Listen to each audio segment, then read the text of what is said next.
thought I've got to do some digging here what the Matthew principle is, and then eventually finding that it did obviously come from the Bible. And then I was just very excited because it's interesting that obviously a biblical principle is gone out to the world and obviously is used in the world.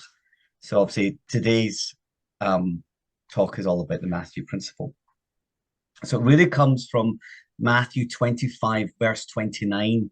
So for unto everyone that hath shall be given, and he shall have abundance, but from him that hath shall not be taken away everything which he hath. So the Matthew effect is really accumulated advantage. It's also known as the Matthew principle, as in the Bible, or the Matthew effect, and it's linked to social and economic success, which is seen as the rich getting richer and the poor getting poorer. However, then we look at the bottom of this slide, and it's talking on an educational viewpoint. They would say that it not just happens in isolation, other factors will then lead to someone being successful, whether it could be monetary or non-monetary. So it's various other factors. So this statement is showing in Matthew 25 and 29 that there is wealth inequality. But it's interesting reading this whole passage, and obviously we will cover Matthew 25 today in full. It's interesting that it's not necessarily just monetary based, but it's non-monetary based. So as it's saying in the passage in Matthew 25, that riches will come from Christ, but it might not necessarily mean abundance in money. Once you obviously are a follower of Jesus and believe in Jesus, then sometimes you have the riches in him, and that overflows into the rest of your life. So let's kind of talk about Matthew 25 as well. Just jumping to the bottom of this slide, what is it covering? So we will cover this in future slides, but it's very much a kind of preempt of what's coming. And interesting on Matthew, it's similar to kind of Revelation as well, the book of Revelation, as we're going towards end times, or the birth pain of end times. So interesting, in Matthew 25, it's covering the topics of 10 virgins, the talents as well, with 3 people, from one ruler to 3 servants, and also sheep and goats, which we'll cover at the end. But there is obviously a message of Matthew 25. If we take this as a higher level, it's focusing obviously on 3 main areas: the mercy of God, the love of God, and the compassion of God to us as sinners. And it's very much focusing on 2 options as an individual or a human being, that Jesus gives us 2 options. We can either become fearful and withdraw from society if you become a believer, or, which is the better option, is to ask for assistance in how to deal with day-to-day life, day-to-day issues, and having the strength in Jesus to have the hope in him to carry out the future for your life.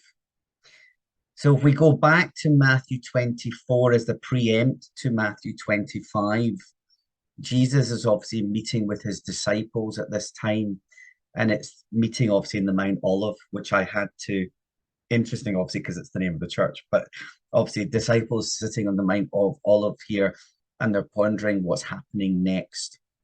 So Jesus then is discussing in Matthew 25 a few scenarios and a few case scenarios to give to his disciples of what would happen in terms of being obedient or being disobedient to God. It's interesting, at the end of chapter 24, it's Jesus is obviously predicting the future events. And in the scenarios that we have with the virgins, the talents, and the sheep and goats, Jesus is very strong in his words here to say that as disciples, we must rely on him when he's not physically there.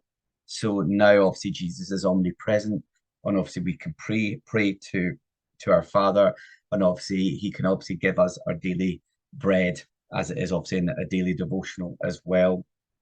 And it's interesting, when I was reading the whole Matthew 25, and I just thought, how can I relate this to this present time? And the first thing that's going on in my mind, I'm just thinking of maybe Noah's Ark, or even in this situation in Matthew 25, where people are becoming so consumed with themselves than obviously than focusing on God, and God is the only source for obviously for your life.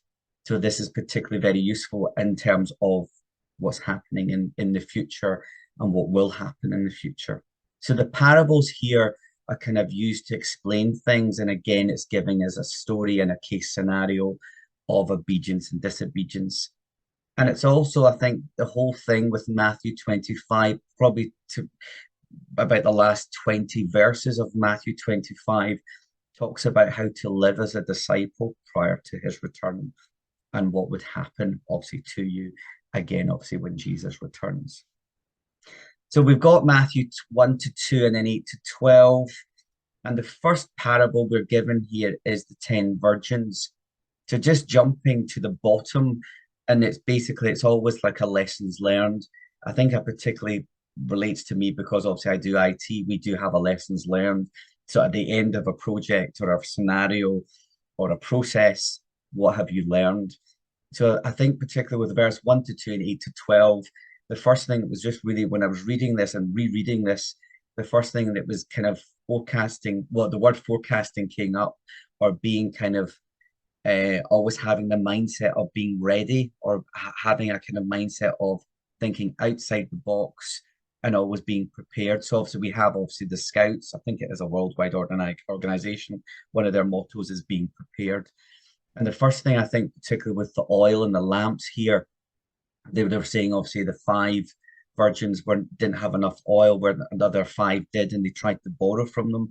But the first thing that was going on in my mind, even with the five that did have enough oil, is they forecasted enough oil that they needed for this point in time before the bridegroom came. And then from that, then they could get into the wedding feast, which was a big festival that they would obviously eat and drink, but they would have the light.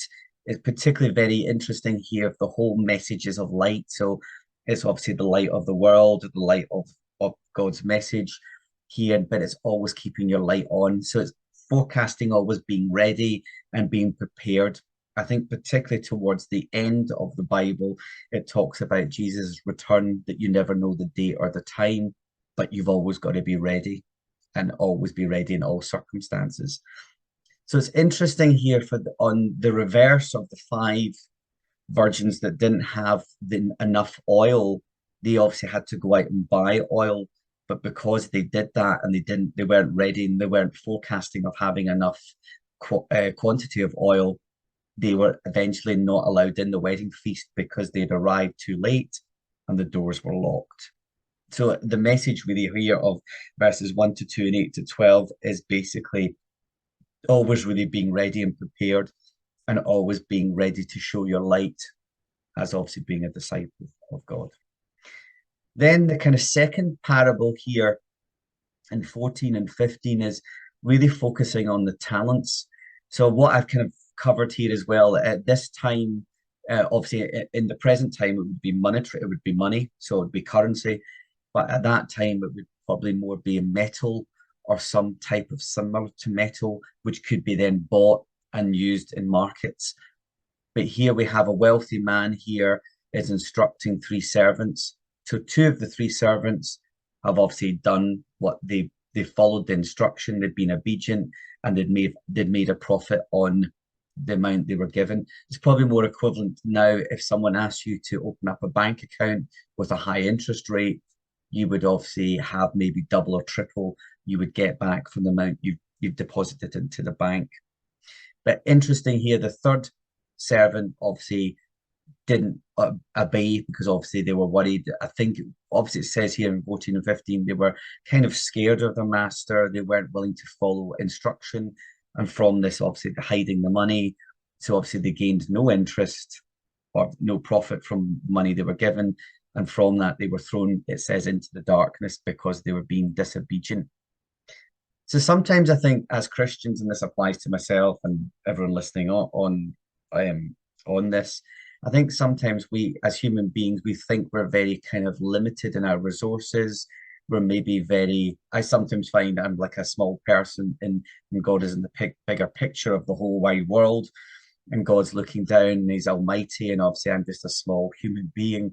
But I think sometimes, and this is probably a very good point to know at the bottom of this slide, even though, and there's been a lot of success stories where God will use situations, even though you, for example, and probably the good example to give here is maybe a Christian entrepreneur wanted to start up a business.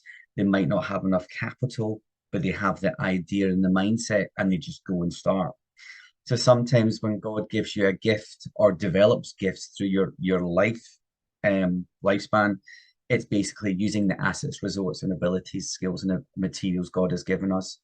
So again, particularly on the third servant here, they ignored the instruction, hence the reason they were not successful, and they wasted the money. So they squandered the money. So they didn't do as the master said.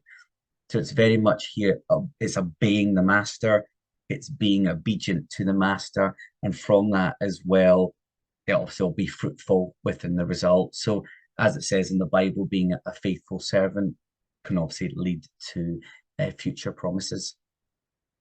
So kind of the overview really towards the end, or going towards the end of Matthew 25, is a lot of kind of things I've just obviously pulled here together, but very useful is Jesus is saying at this point to his disciples is what's happening after all this waiting is over. Again, he's returned to earth, that Jesus is not only a king, but he's a judge, he's a ruler.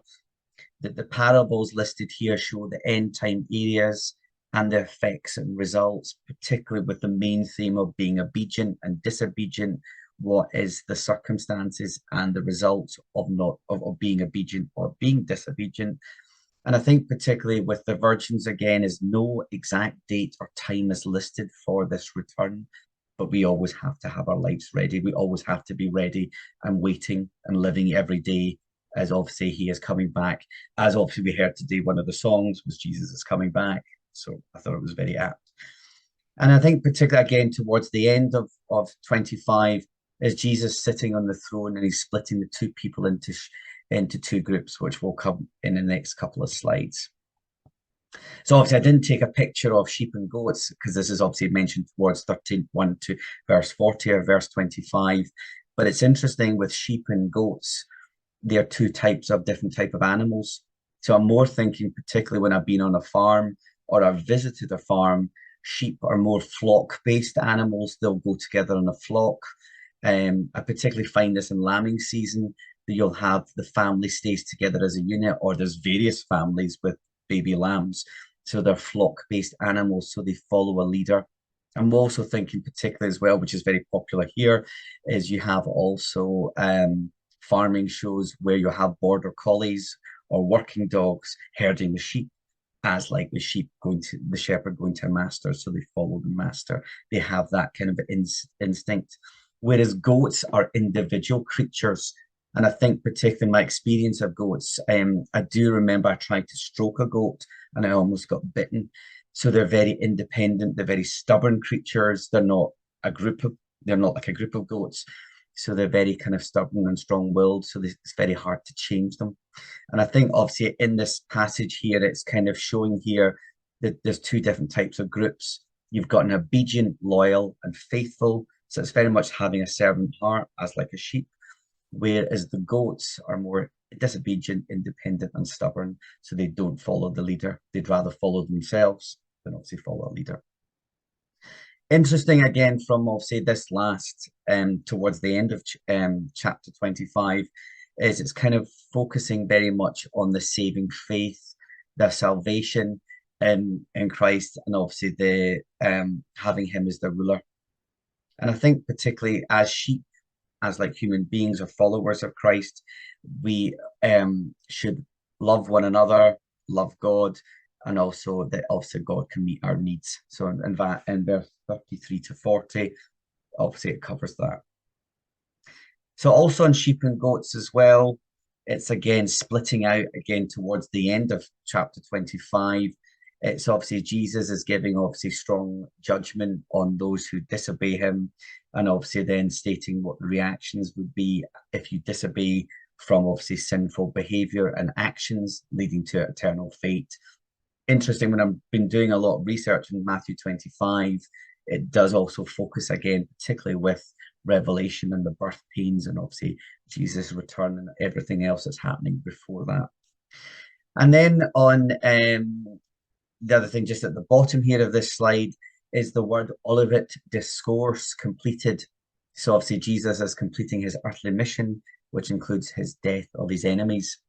So Olivet discourse is, there's 5 discourses, and this is focusing on Jesus's narrative and also at the start of his anointing. So the 5 discourses here will be the Sermon on the Mount, the Mission Discourse, the Parabolic Discourse, the Discourse of the Church, and the Discourse of the End Times.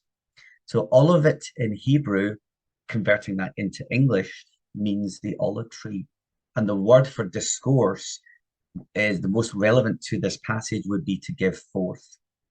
So in the Gospel of Matthew, it's basically Jesus is speaking the discourse to his disciples at the Mount of Olives. So the Mount of Olives it sits opposite Herod's temple, and the theme of Matthew is very much focusing on obviously being obedient and being obedient and disobedient and the results of that. But it's also focusing on 3 other things, not just in Matthew 25, but the whole book is obviously Jesus is Messiah, it's the line of David, Jesus is the new Moses, and also God is always with us. So just on closing, before we have a couple of other slides, I've just got a few kind of reflection points for you. So we've got here in Matthew 25, 35 to 36, and then verse 40, it talks about hungry, thirsty, a stranger, clothing, being sick, and being in prison. So think of your own life. Has anyone ever done any of these things to you? Or have you done these things for other people? So to give you an example, if you were out of food, did someone buy you food? If you were shortage of clothing, did someone give you clothing, or vice versa? And then on the second reflection point from this passage is very much focusing particularly on prayer. And I think this is probably very apt with what's going on in the world at the moment. And I think particularly this really at the end of this chapter, I kind of felt there was quite a strong urge to pray, not just for various things, and particularly for those who are hungry. So again, those in other countries at the moment, as we see in the news, that are struggling with food and water, particularly for disaster survivors, that maybe those who've moved country to escape certain situations in war, that they became neighbours, whereas before they were classed as strangers. Pray also as well for economic empowerment. So as we said there, with limited resources, people can build businesses, people can get out of poverty, and then obviously build better communities. Children's protection, so again, refusing child labour. We've got trafficking as well as another one. And praying for the children's health, so a cure for diseases or diseases in general. And also pray for children's faith to work to provide foundation for faith. So again, it could be community groups, churches, organizations promoting faith for children as they grow up. So just to kind of conclude with today's message is, as a follower of as Jesus, well, obviously we have a choice to follow him. So this salvation message offers love and hope. So this book in Matthew is all about Jesus. It's following Jesus as the best options. It's looking at how the disciples followed Jesus and followed his instructions. It's also talking about strength coming from God, not us. And it's also talking about Jesus's judgment for those who are separated from him. So interesting, as I think the 3 slides back, we talked about there's 3 people. So there's the sheep. So these are placed under the king, which would sit on the right. We have the goats who sit on the left.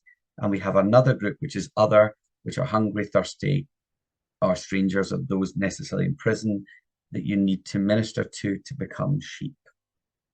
So the kind of question I want to kind of leave with you is, do you wish to be a sheep or a goat?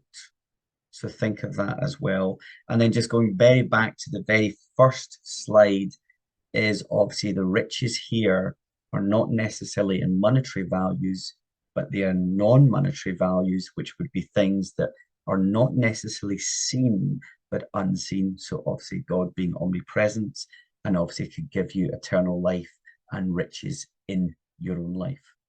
So that's today's message.